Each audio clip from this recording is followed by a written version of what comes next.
Good morning, my brothers and sisters. Today is the 186th day of the virus and the 186th day of this particular podcast, Be With Me, 7 Minutes of Biblical Wondering.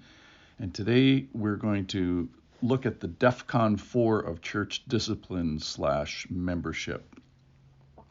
We've been in a passage in Matthew chapter 18 where a brother sins against another brother in the church. Let me read it from Matthew chapter 18, verses 15, 16, 17.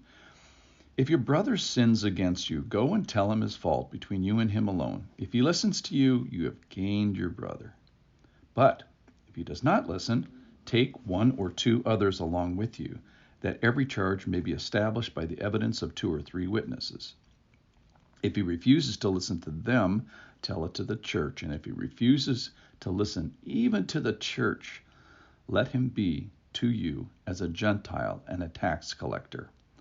And what we see here is a progression, DEFCON 1, where an individual brother goes and tells the sinning brother between you and him alone. But the problem there is he does not listen. So in this DEFCON 1 stage, we have a brother, a confronting brother, if you will, who has the wisdom to know that the other brother is sinning, and he's willing to risk his friendship with this one person. He's got church, the authority of the church, or he's got a whole church behind him as far as backup and evidence and witnesses, if necessary. He's going to try not to pull those out of the bag.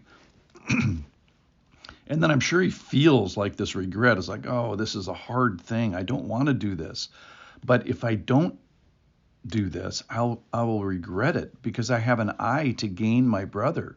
So the regret is for the person who's confronting, he has some hesitance to going to his brother, I'm sure, because it's uncomfortable.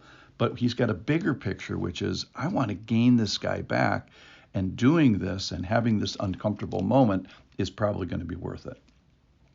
Now, the sinning brother, he has to do, like we talked about in episode 185, he has to do the hardest thing, which is listen and then agree and then do the steps of making a sinful situation right. So it's usually not poof, everything's better. It's usually deciding to make things better and then making things right and changing your attitude and changing some of the consequences. And so there's a lot that goes into forgiveness and repenting.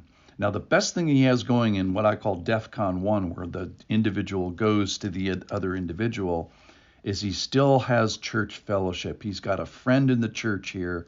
He's got the fellowship of the church. He's got the wisdom of the church. And what he's risking by not agreeing, by not listening, is he's risking friendship with the church, friendship with all these people, not just as one brother, but then he's going to risk the relationship with the 2 or 3 witnesses that come. Then he's going to ultimately risk it all. Now, he's probably going to feel, I'm just thinking, what is this person going to feel like? He's probably feeling like, hey, this individual is ganging up on me, or these 2 or 3 individuals that come in the authority of the church are ganging up on me, or the whole church is ganging. I'm sure he's going to feel like a victim. Now, how should he feel? Grief-stricken, struck by his sin, sorrow for his sin. So this process of DEFCON 1, I was wondering, how long might DEFCON 1 take? Verse 15, if your brother sins against you, go and tell him his fault between you and him alone. If he listens to you, you have gained your brother. I think it may take longer than a moment. I think DEFCON 1, stage DEFCON 1, is as long as he's listening to you, that is the wheels of his heart or her heart are still turning. I think that's the characteristic of let's just keep staying in DEFCON 1. But mostly today, let's talk about DEFCON 2, because that's where it gets interesting. But if he does not listen, so take 1 or 2 others along with you, that every charge may be established by the evidence of 2 or 3 witnesses. Now, it's interesting because in verse 15, the brother is sinning against you, which may mean like an individual sin, go and tell him his fault.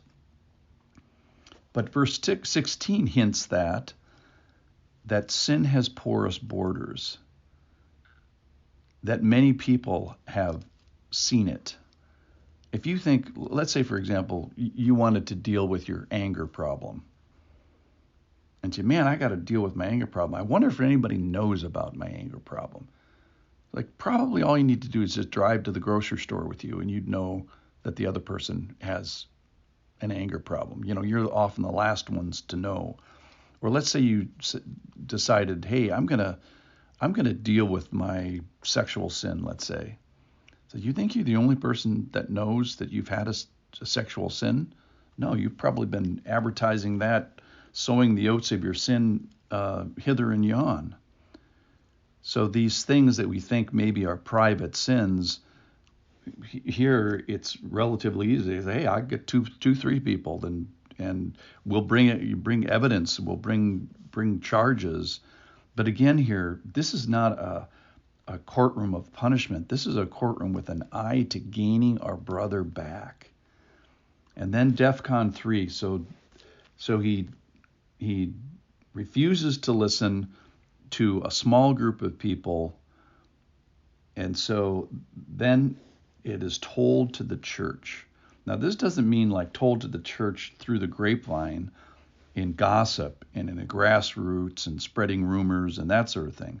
What this means, tell it to the church, is tell it to the authorities of the church. Who's that? That's the people that are charged with the care and protection and the guarding and the shepherding and the leading of the flock. Now, a church can be like an army, like heading in one direction and speaking with one voice. And here, this person, the sinning person, still has an opportunity. They still have the privileges of the wisdom and the organization that the Lord has made in the church, this arminess. You're still part of the army at that point. So I think this is an advertisement for church membership, because the power and the beauty of the church is being demonstrated here. Why? To gain a brother.